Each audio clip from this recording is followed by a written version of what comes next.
Performance comes from Sir Adam King. It's Adam the Magnificent going to give us some magic here. I got to do the magic code here. We're ready to roll, Sir King. That was my magic trick. Thanks, guys. Have a good night. No, I'm just kidding. All right, everyone. Welcome to my magic show. Ryan told me originally that this was just for me. So I got like 45 minutes of material. We're going to have a good time. All right, so I'm going to do a magic show for you. And I got some ground rules that I'm going to set up here, okay? Rule number one is real easy. Every time I take off my hat, you applaud. Okay? We're going to practice. We're going to practice, okay? Good. All right. Rule number two, there we go. It's not really a rule, it's more of a suggestion that you pay attention. Magic's a lot more entertaining if you watch the show. And if you do so at the end, there'll be a kind of a cool surprise for you. If I get a little tired or I sound a little sleepy, it's because this morning I competed in and completed my very first triathlon. Triathlons are kind of a crazy thing. You see, they take someone like me who's not a really good swimmer and they throw you in the water and they tell you to swim. Then when you get out, they make you get on a bike and ride that for an hour. And then when you get back and your legs feel like wet noodles, they tell you they want you to run, and if you don't, they send a bunch of people after you. So it was actually a great experience, and it was awesome. It was a lot of fun, and I was able to do it under 2 hours. So, yeah! Awesome. All right, moving on to the magic show. Tonight, I'm going to perform for you something that I like to call a day in the life of Adam King. All right, we're going to use some classic props, some metal cups, the all-important magic wand, and the never forget magic cat. You guys are good. You guys must be paying attention. All right. Now, most of you know that I have a whole slew of kids, but tonight we're gonna use 3 little examples to represent my 3 wonderful redheaded children. Okay? And if you guys follow along, you'll kind of see that I'm sure many of you can parallel what it's like to raise some children. How many of you have kids in here? Of course you do. You're Mormon. Anyways. Moving on. Okay. So sometimes you tell the kids not to do something, they start messing around, and what happens? You tell them to knock it off or they're going to go in timeout. And what happens? You put them in timeout, and then you look back and they're gone. Come on. That was good, right? All right. So you punish the first one. The second one does the same thing, right? Because they always follow each other. So you put them in timeout, and you look back, and they're gone.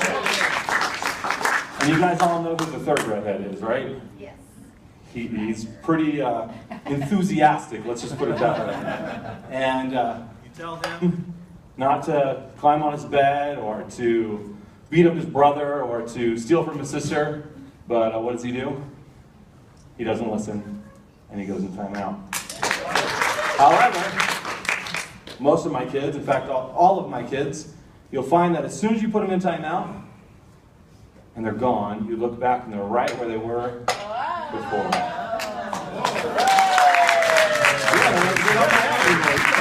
Awesome. All right. So what I've learned, a trick that my wife taught me, is that sometimes you have to separate them. So we take redhead number 1 and put it in a room. We take redhead number 2 and put it in a room. And we take redhead number 3 and put him in his room. All right, now I need a volunteer. You don't have to come up here. You don't have to be embarrassed. You don't have to stand in front of the lights. Just somebody who's good at taking a hint. Wives, you can pick your husbands if they're any good at taking hints. Come on, somebody raise their hand. I don't even have to know who you are. I can't even see anybody's face. So you at the table over there. Yep. Okay, Jen, I need you to pick a cup for me. Cup number 1, cup number 2, or cup number 3? 2. You are good at taking hints. Very good job. Cup number 2. All right. Now I need you to pick, we picked cup number 2, cup number 1 or cup number 3? 3. 3, awesome. So, you put the kids in a separate room, you go to check on the other ones, and you come back, and they've disappeared, and they've ended up in their siblings' room. Now, some of you might be asking, you can clap, it's okay. There we go. Some of you might be asking, what would happen if she would have picked cup number 1? So I'll show you. We're going to take the middle child, put her back in her room, give it a little tap, turn your back for just 1 second, and what have they done? She's disappeared, and they are together again. It's going better than I thought, sweetheart. All right. Moving on. So they like to play together, and that's great. Sometimes it causes some problems, but most of the time it's great. And sometimes we go to Grandma's house. And Grandma has a really nice house, 2 stories, a nice backyard and everything. And the kids are not allowed to go upstairs. So, hold on, I forgot where I was at. Okay, we're on our way to Grandma's house. So, 2 of the kids go outside, the third one's a little tired, wants to watch TV. Totally cool, right? Sit down with Grandma, watch TV. Well, what happens is we get distracted, we're playing on our phones, we're talking to our friends, whatever, we're spending time with Grandma. And then all of a sudden, you turn your back, and she's gone. And guess where she is? She's gone upstairs. So you bring her downstairs and you say, sweetie, you can't do that. And so she sits down, she's watching TV with you again, and you turn your back, just like that, and she's gone again. But at least this time she went outside to play with her brothers and sisters. All right, now some of you might be thinking, 3 redheads, that's a lot. It is. It can be a lot to keep track of. So we're going to simplify things. In fact, one day I was at church right after the twins were born. And now, maybe you guys haven't realized this, but I never knew what it was to have just 1 kid, right? We started with 2. And so I was in church one day in Elders Quorum, and we had a friend, and he had 1 kid. And they were about the same age as the twins. The twins were like a year old. And he was complaining. He was like, man, it's so much work. Da, da, da, da, da. And I looked over and I thought to myself, 1 kid, really? It can't be that much work. I have 2, and it's not that bad. Anyways, so that was a joke, by the way. But there have been a few experiences since then where I've taken just 1 kid to the market or to a soccer game or something. And I found that it's something kind of like this. So we have just 1 kid, we're walking through Walmart, and I pass the video game section, and then I look, and suddenly, he's gone.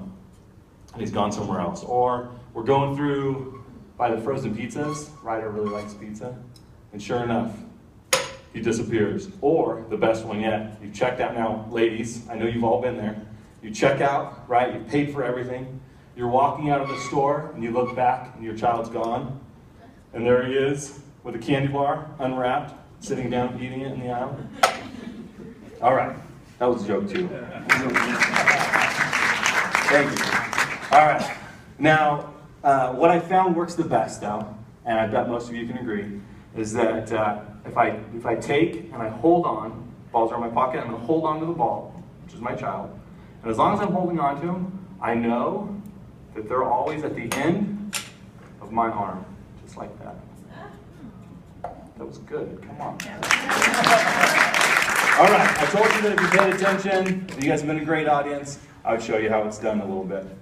Well, maybe I didn't say that, but I meant to say that. So I'm going to give you a little bit of pointer. This isn't quite exactly how we do it, but it'll give you kind of an idea. So you take the ball, just like this. You take the child, you grab it, and you look like you put it in your hand, right? But you really just held on to it. Now, you guys might be thinking, well, he's just spoiling the trick. Well, actually, there's a reason I'm telling you this. See, I want more people to do magic, so I really love it. And it's been a great thing for my marriage. You see, when I'm really tired or when I just need a break, my lovely wife, and she doesn't know this, but I would tell her, sweetie, you know I gotta go practice for the magic show. And she'd be like, okay. So I'd go into the back room, and I'd sit down, and I'd close the door, and I'd turn the TV off, and I would sit there, and I would do this. 15 minutes would go by, and she'd be like, sweetie, can you come change the baby's diaper? And I'd be like, babe, I'm practicing. And she'd be like, okay. 15 minutes would go by, and she'd be like, "Sweetie, can you come help set the table for dinner?" I'd be like, "Sweetie, I really got to practice." And she's like, "Okay." You know, my wife's a very patient woman. But about the third time, you can tell she starts to get the edge in her voice.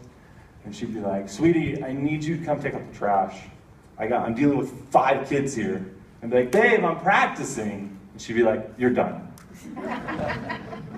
So that's the first part. And the second part is real simple. What you do is you hold it like this, and then to make it look like it's under the cup, as you move forward, just like this, you just kind of roll it like that.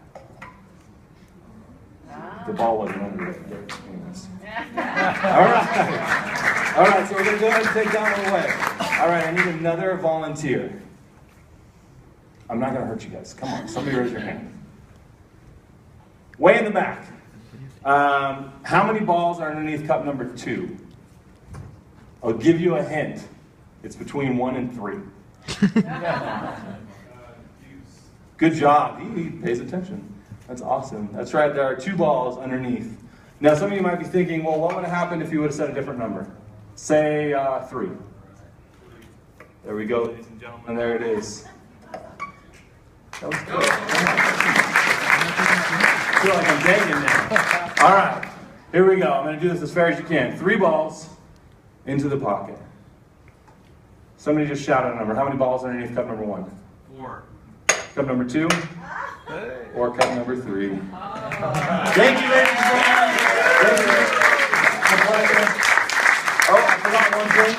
I told you if you paid attention, there would be a surprise at the end. Everybody forgets about the magic hat, but it fools you every time. Thank you, ladies and gentlemen.